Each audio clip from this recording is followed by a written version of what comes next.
आजकल मनुष्य प्रकृति के रूप में पहचानने में विफल है। प्रकृति कई कवियों, लेखकों, कलाकारों और कई वर्षों के लिए प्रेरणा रही है। अनिवार्य रूप से प्रकृति वह सब कुछ है जिससे हम घिरे हुए हैं, जैसे कि हम जो पानी पीते हैं, जिस हवा में हम सांस लेते हैं, जिस सूरज को हम सूखते हैं, जिस पक्षी को हम चहकते हुए सुनते हैं, जिस चांद को हम देखते हैं और बहुत कुछ। इन सबसे ऊपर ये समृद्ध और जीवंत है और इसमें जीवित और निर्जीव दोनों चीज़ें शामिल हैं। प्रकृति हमें एक सुरक्षात्मक परत प्रदान करता है जो हमें सभी प्रकार के नुकसान से बचाता है। प्रकृति के बिना मानव जाति का अस्तित्व असंभव है और मनुष्य को इसे समझने की ज़रूरत है।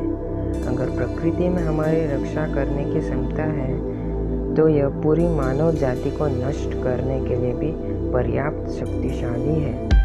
प्रकृति के हर रूप, उदाहरण के लिए पौधे, जानवर, नदियाँ, पहाड़, चांद और बहुत कुछ हमारे लिए समान महत्व रखते हैं। एक तत्व की अनुपस्थिति मानव जीवन के कामकाज में तबाही मचाने के लिए काफ़ी है। प्रकृति हमें स्वस्थ खाने पीने की जीवन शैली प्रदान करती है। वर्षा और धूप जीवित रहने के लिए दो सबसे महत्वपूर्ण तत्व प्रकृति से प्राप्त होते हैं। इसके अलावा हम जिस हवा में सांस लेते हैं और जिस लकड़ी का हम विभिन्न उद्देश्यों के लिए उपयोग करते हैं वो प्रकृति की देन है। लेकिन तकनीकी प्रगति के साथ लोग प्रकृति पर ध्यान नहीं दे रहे हैं। प्राकृतिक संपदा के संरक्षण और संतुलन की आवश्यकता दिन ब दिन बढ़ती जा रही है, जिस पर तत्काल ध्यान देने की आवश्यकता है। दोस्तों, अब आप तो प्रकृति और उसके महत्व को समझ गए होंगे और मुझे ये भी लगता है कि आप पेड़ों की ओर ज़्यादा ध्यान देंगे, क्योंकि पेड़ नहीं तो जीवन नहीं।